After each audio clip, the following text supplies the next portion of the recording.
At Hello Topsoe, we want to use the new technologies like augmented reality in order to reduce the overall training time. And also by using this kind of technologies, we are now more system dependent instead of human dependent. In this project we have developed an augmented reality prototype for an instruction system. So we took some instructions they have for their tablet machine and put it into an augmented reality app.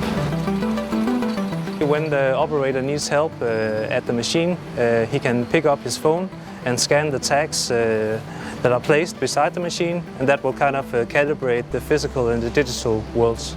And then we can display various step-by-step instructions on the machine that are, for example, numbered 1 to 10.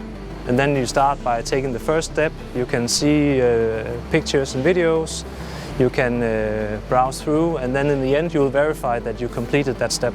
Then you go on to number 2, number 3, and so on. The overall maintenance process is quite complex. It consists of around 30 steps that must be completed in a particular sequence.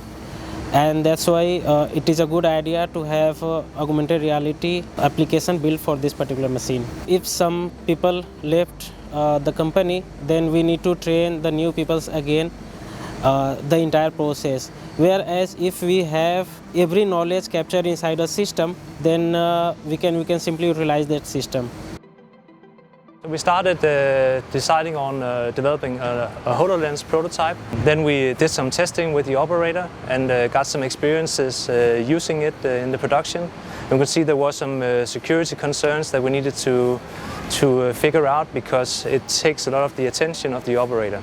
With the HoloLens, they might not know how to interact with the system, so it might be hard for them to begin with, while using a phone will be much easier for them, because they know the basic ways to interact with the system. So we tried to also move it into a tablet and a phone interface that we can use for the operator. By using this kind of application, we are going to eliminate trainers' time by 100%. And for operators who is taking training, we can reduce the training time by 30%.